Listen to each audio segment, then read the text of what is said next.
วัสดีครับกลับมาพบกับผม PWF Channel เช่นเดิมวันนี้อยู่ในเกม Lineage W นะครับผมวันนี้เราจะมาทำการตอบคำถาม 10 ปัญหาสำหรับผู้เล่นมือใหม่นะครับที่ถามผมมาเยอะมากว่า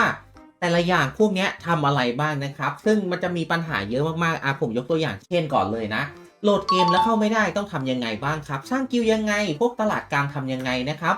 บอร์ดออฟไลน์ทำยังไงกรอกโค้ดตรงไหนใช้สกิลอัตโนมัติทำไมใช้ไม่ได้นะครับกล่องเขียวประจำอาชีพเลือกอะไรดีเนาะใบฟ้ากับใบแดงใช้ยังไงแล้วก็เปิดเลื่อนมอนยังไงนะครับก็จะตอบในคำถามนี้หมดเลยนะฮะก่อนจะไปชมคลิปนะครับฝากกดไลค์กด Subscribe เพื่อเป็นกำลังใจกับผม PWF Channel ในการทำคลิปต่อๆไปด้วยนะครับและพี่ๆท่านใดนะครับที่สนใจที่จะเติมเกมออนไลน์นะครับผมแนะนำเลยร้าน TGS เติมเกมช็อปนะครับผมซึ่งพี่ๆสามารถเข้าเว็บไซต์นะครับ Line แอดหรือ Facebook ก็ได้ซึ่งถ้าเข้าผ่านเว็บไซต์นะครับจะมีเกมให้เลือกเยอะมากมายว่าจะเป็น PUBG Mobile Identity V นะครับ Mobile Legends Bang หรือจะเป็น RV RMC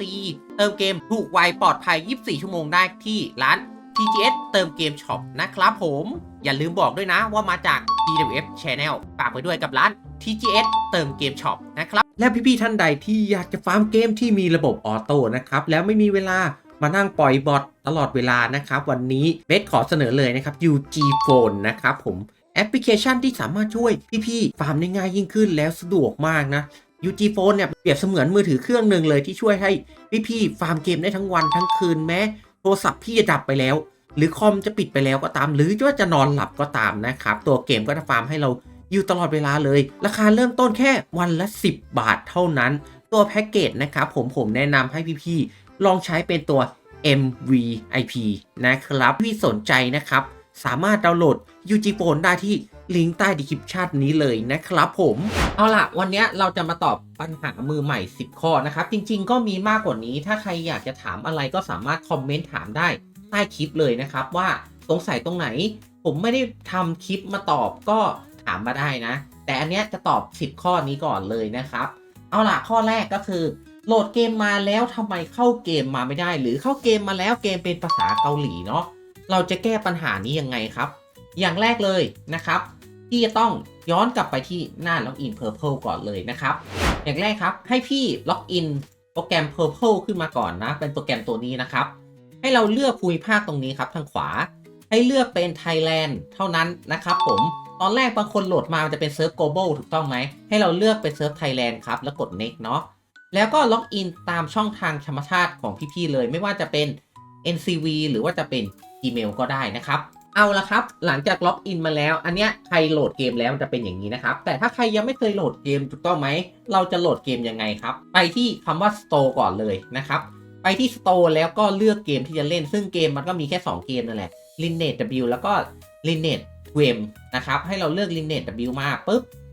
กดเกมเข้าไปครับแล้วก็ทำการดาวน์โหลดทางมุมขวาตรงนี้นะครับหน้าล็อกอินก็จะเป็นประมาณนี้เลยหรือว่าถ้าใครเข้ามาเป็นภาษาอังกฤษนะครับให้ล็อกอินเข้าไปในเกมก่อนนะเดี๋ยวผมพาไปเปลี่ยนภาษานะครับพอเข้าเกมมานะครับพี่ๆคนไหนเป็นภาษาอังกฤษให้ไปที่ตั้งค่านะครับกด3ขีดด้านบนก่อนตั้งค่านะครับไปที่คำว่าภาษาตรงนี้นะครับ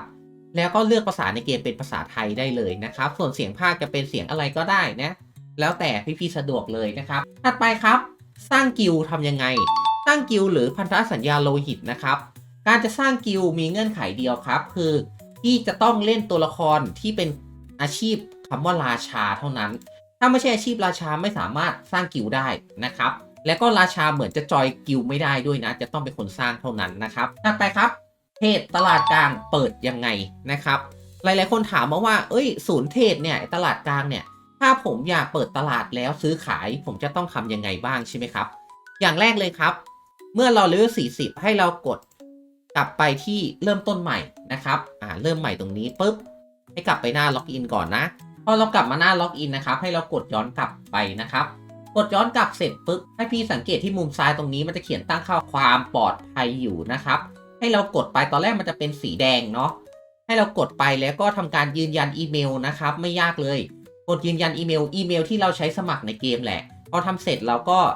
จะลงทะเบียนเดสก์ท็อปถ้าเล่น PC ก็เป็นเดสก์ท็อปถ้ามือถือก็เหมือนจะทำง่ายกว่านี้นะแค่นี้เสร็จปุ๊บครับกดยืนยันแล้วเราก็กดเข้าไปในเกมอีกครั้งได้เลยนะครับก็เสร็จไปที่ร้อยสำหรับการเปิดเพจตลาดกลางนะครับถัดไปครับข้อที่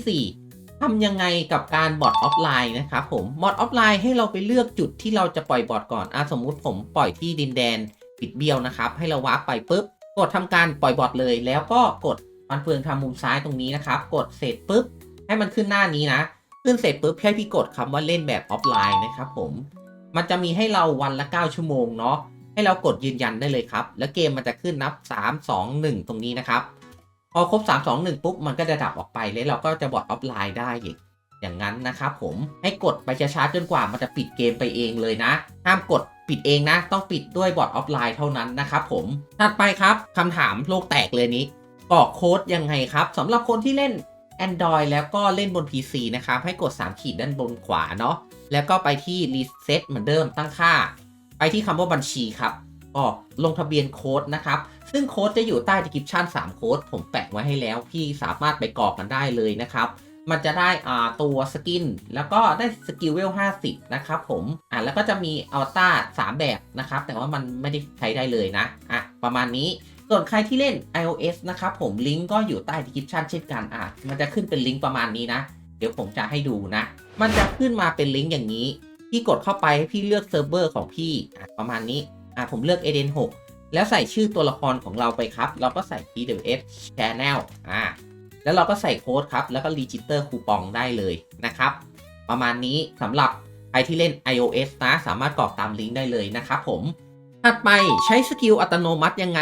เพราะว่าเราเอาสกิลมาใส่ช่องใช่ไหมสมมุติว่าผมเอาสกิลมาใส่ช่องแล้วสกิลมันไม่ใช้สมมุติสกิลฮิลละกันเราสมมุติสกิลฮิลนะเอามาใส่ช่องแล้วสกิลมันไม่สามารถปัดลงเพื่อใช้ออโต้แบบนี้ได้นะครับทำยังไงล่ะหรือปัดใช้ออโต้แล้วมันไม่ใช้นะครับให้เราไปที่สกิลตัวนั้นครับกดที่สกิลได้เลยแล้วมุมขวาล่างพี่จะเห็นไหมมันจะมีรูปนาฬิกาตัวนี้จะเป็นการจับเวลาให้เราใช้สกิลครับสมมุติว่าผมอยากใช้ฮิลทุก1วิเราใส่ตรงเนี้ย1วิเข้าไปแล้วกดบันทึกครับแล้วเรารอดูนะเดี๋ยวผมจะฮิลเรื่อยๆเลยคราวนี้เห็นปะตัวละครผมมันก็จะฮิลครับแต่เดี๋ยวผมปิดสกิลนี้ก่อนปิดไว้ปุ๊บหลังจากนี้ผมก็จะฮิลอย่างเดียวถ้าเลือดของเราลดนะครับหรืออีกวิธีหนึ่งถ้าเราไม่มีตัวนาฬิกาตรงนี้เพราะนาฬิกาตรงนี้มันไม่ฟรีนะครับ7 วัน100,000 Arena ในเกมนะครับอีกวิธีหนึ่งคือกดคำว่า Assist ตรงนี้ครับ Assist สามารถเอาสกิลมาใส่ได้เลยแล้วก็กดคำว่าซ้ำนะมันจะใช้สกิลรัวๆได้นะครับแต่ว่าบางสกิลเนี่ยมันจะไม่สามารถใส่ใน Assist ได้นะครับอย่างเช่นสกิลฮิลจะต้องใช้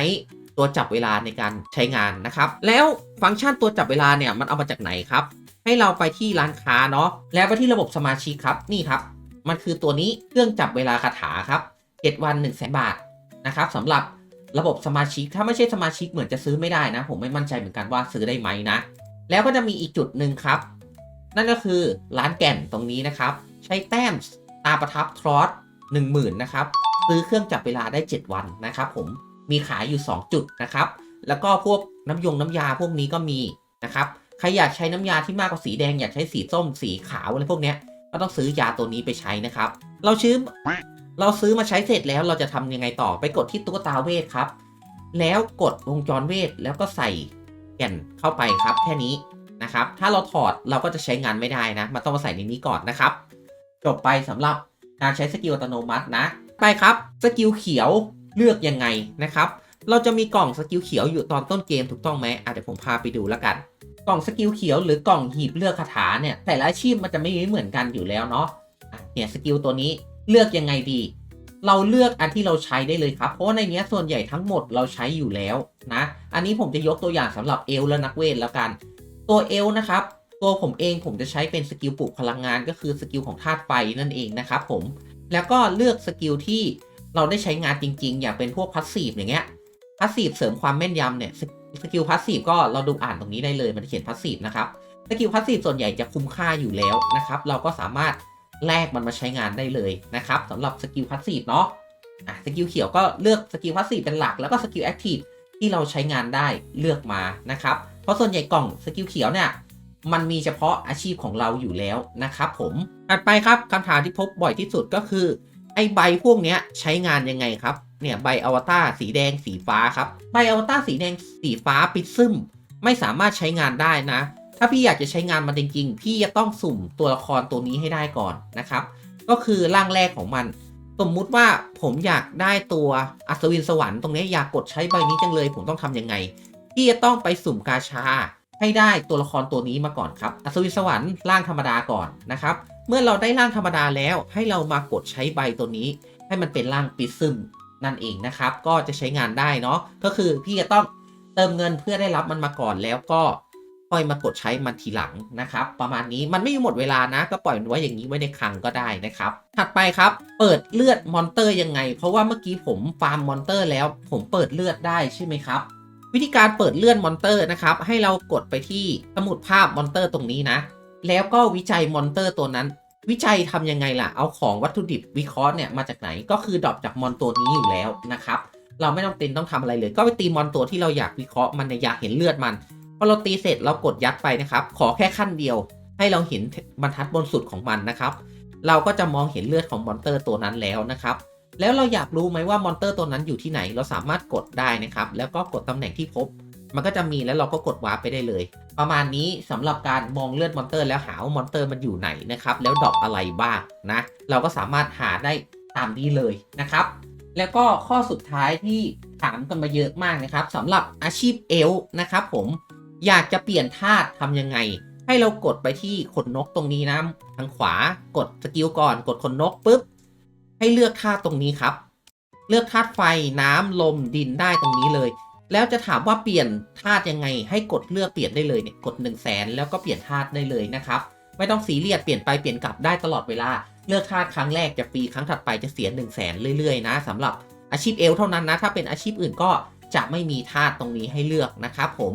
แล้วกรณีอยากใช้ธาตุ2ธาตุพร้อมกันทำได้ไหมได้ครับแต่ว่าพี่จะต้องเรียนสกิลตัวนี้ก่อนปรมาจารย์พูดจะทำให้เราสามารถใช้ธาตุได้2ธาตุพร้อมกันนะครับเอาล่ะครับวันนี้ก็